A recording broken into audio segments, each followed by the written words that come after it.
नमस्ते दोस्तों, the learning junction से मैं मीनू। आज दोस्तों हम बात करेंगे कि हम जब किसी से कंपल्शन करते हैं, कंपल्शन मतलब किसी को हम बाध्य करते हैं कोई काम करने के लिए, तो हम कैसे बात करते हैं। कई बार ऐसे सिचुएशंस आते हैं जब आप खुद किसी और को, अपने दोस्तों को आप फोर्स करते हैं या इंसिस्ट करते हैं कि ये तुम्हें करना ही है, तुम्हें जाना ही है, राइट। तो उस समय आप इंग्लिश में कैसे बात कर सकते हैं। तो दोस्तों इसके लिए प्रेजेंट टेंस, पास्ट टेंस मतलब वर्तमान, भूतकाल और भविष्यकाल, तीनों के लिए हमारे पास थोड़े थोड़े डिफरेंट वर्ड हैं। ओके, तो पहले हम बात करेंगे प्रेजेंट टेंस में। प्रेजेंट टेंस में हमारे पास have to, has to, past tense में हैड टू और फ्यूचर टेंस में विल हैव टू।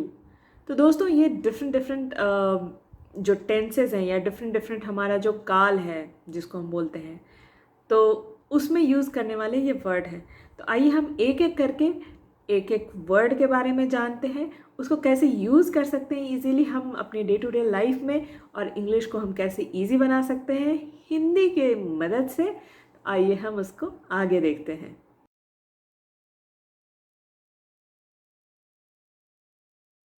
तो आइए चलिए हम देखते हैं कि वर्तमान काल यानी कि प्रेजेंट टेंस में हम ये सेंटेंस कैसे फॉर्म कर सकते हैं। जब हम बात करते हैं तो हम कैसे बोल सकते हैं। तो दोस्तों सबसे पहले तो हमारे पास दो वर्ड हैं, has to and have to. ये दोनों वर्ड कैसे यूज़ होते हैं, ये दोनों वर्तमान काल में ही यूज़ होते हैं और सेम पर्पस के लिए यूज़ होते हैं, लेकिन थोड़ा कॉन्टेक्स्ट अलग है। तो सबसे पहले मैं कॉन्टेक्स्ट क्लियर कर दूं कि हैज़ टू कहाँ यूज़ होता है और हैव टू कहाँ यूज़ होता है। तो दोस्तों अगर आपने हिंदी में पढ़ा होगा प्रथम पुरुष और मध्यम पुरुष और अन्य पुरुष, ये तीन हमारे जो सर्वनाम है मतलब प्रोनाउन है। या फिर अगर मैं उसको ऐसे बोलूं कि जो स्पीकर है मतलब जो वक्ता है, वो, जो श्रोता है या जो लिसनर है वो, ये दोनों जो हैं first person and second person, ये दोनों के साथ हमेशा हैव टू यूज़ होता है, हैव और हैव टू यूज़ होता है, राइट। नेक्स्ट हमारा थर्ड पर्सन मतलब अन्य पर्सन या जिसके बारे में हम बात कर रहे हैं, तो उनके साथ अगेन सिंगुलर में हैज़ लगता है, प्लूरल में हैव लगता है। फॉर एग्ज़ाम्पल जैसे अगर मैंने वक्ता की बात की यानी कि स्पीकर की बात की, तो स्पीकर मतलब आई, वी, इसके साथ हैव लगता है।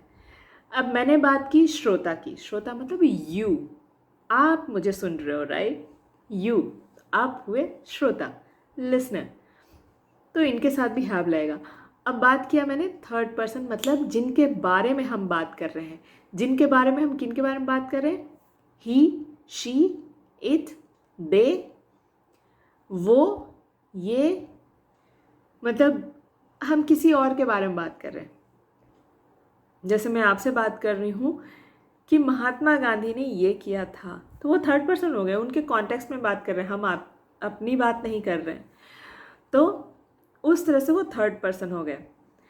तो उस केस में जब मैं ही और शी की बात कर रही हूँ, तो वहाँ पे ही, शी, इट, ये तीन जो सिंगुलर में यूज़ होते हैं मतलब एक वचन में यूज़ होते हैं, किसी एक पर्सन के लिए यूज़ होते हैं, तो वहाँ पे हैज़ लगता है, और नहीं तो दे मतलब बहुवचन, प्लूरल, तो वहाँ पे हैव टू लगता है, हैव, HAVE।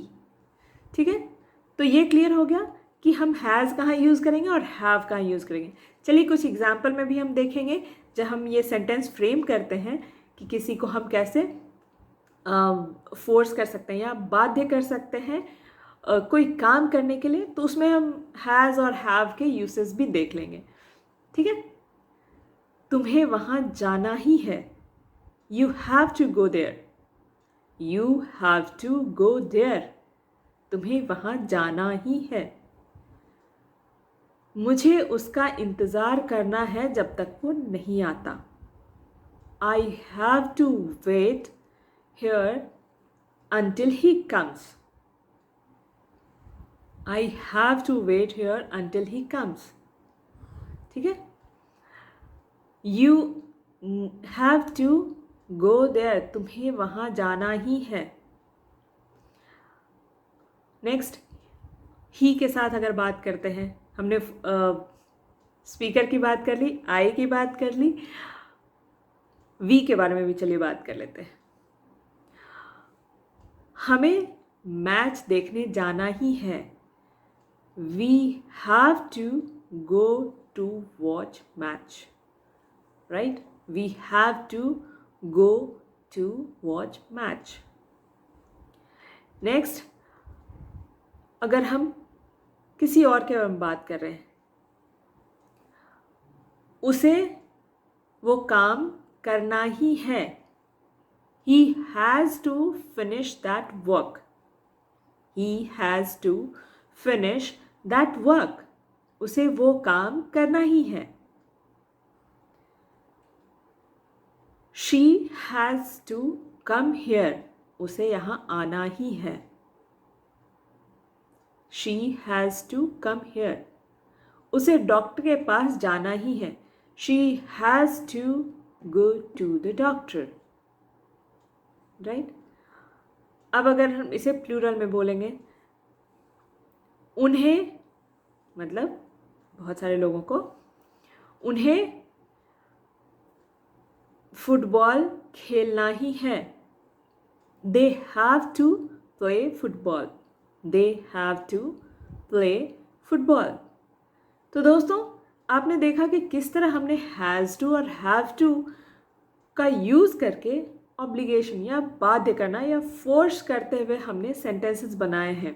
कई बार हम ऐसे सिचुएशंस में आते हैं जहां हम कंपेल करते हैं अपने फ्रेंड्स को या अपने कलीग्स को, किसी को भी, किसी काम के लिए, या हम उसे याद दिलाते हैं कि अरे ये तुम्हें काम करना ही है, राइट? तो इस तरह हम हैज़ टू और हैव टू यूज़ करके उसको प्रेजेंट टेंस में याद दिला सकते हैं कि अरे ये तुम्हें करना ही है, right? Very easy. I have to move on to past tense. चलिए हम आगे बात करते हैं। तो जब हम पास्ट टेंस में बात करते हैं, यानी भूतकाल में जो बीत गया है, तो उसके बारे में हम जब बात करते हैं तो यहाँ पे हम had to यूज़ करते हैं। HAD, had to, TO। तो जब हम ये फॉर्म करते हैं तो हम मान लीजिए मैंने सेंटेंस मुझे बोलना है कि तुम्हें क्लाइंट को प्रभावित करना ही था। You had to convince the client. You had to convince the client. Simple, तुम्हें क्लाइंट को प्रभावित करना ही था। You had to convince the client. मुझे यहाँ आना ही था। I had to come here. I had to come here. मुझे यहाँ आना ही था। उन्हें ये टीम ज्वाइन करना ही था। They had to join this team. They had to join this team. See, very simple. आपको had to यूज़ करना है और आप यहाँ पे बता सकते हैं कि they were compelled to, forced to do, उन्हें बाध्य किया गया था और किसी भी रीज़न से हो सकता है। तो इस तरह के सेंटेंस आप बना सकते हैं और बहुत इजी है दोस्तों, आप ये कर सकते हैं।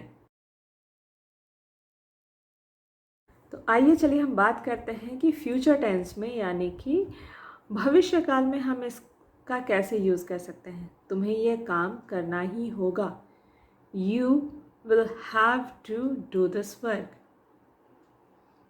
मुझे यह पत्र पढ़ना ही होगा। I will have to read this letter.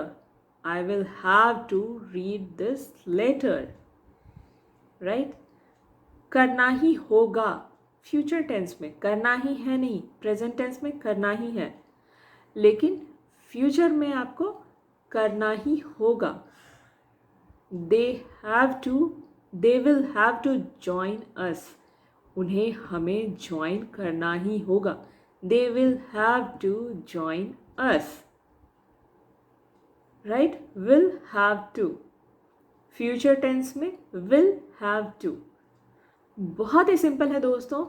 जैसे हमने देखा कि प्रेजेंट टेंस में हमने कैसे बात किया, has to, HAS, has to, TO, to, have to, HAVE, have to. Past tense में हमने यूज़ किया HAD, had to, TO, to, और फ्यूचर टेंस में हमने यूज़ किया विल हैव टू। तो दोस्तों इन 4 different words, set of words को यूज़ करके आप ऐसे सेंटेंस फ्रेम कर सकते हो जहाँ पे कंपेल किया जा रहा है या फोर्स किया जा रहा है या बाध्य किया जा रहा है किसी को कोई काम करने के लिए। अब आप उस रीज़न पे मत जाइए कि किस वजह से कंपेल किया जा रहा है, could be anything, could be any reason, but इस तरह से आप सेंटेंस फ्रेम कर सकते हो। नाउ आई हैव टू से बाय बाय टू यू। तो दोस्तों आइए चलिए हम अपनी लर्निंग जारी रखेंगे, और मुझे यकीन है कि आप इन छोटे छोटे टिप्स को ज़रूर ध्यान में रखेंगे और यूज़ करेंगे अपने डे टू डे कन्वर्सेशन में, और सीखते रहेंगे और दूसरों को सिखाते भी रहेंगे। तो दोस्तों अगर आपको मेरा वीडियो अच्छा लग रहा हो तो सब्सक्राइब कीजिए, लाइक कीजिए, शेयर कीजिए, कमेंट कीजिए और बेल आइकन प्रेस करना मत भूलिएगा। Thank you.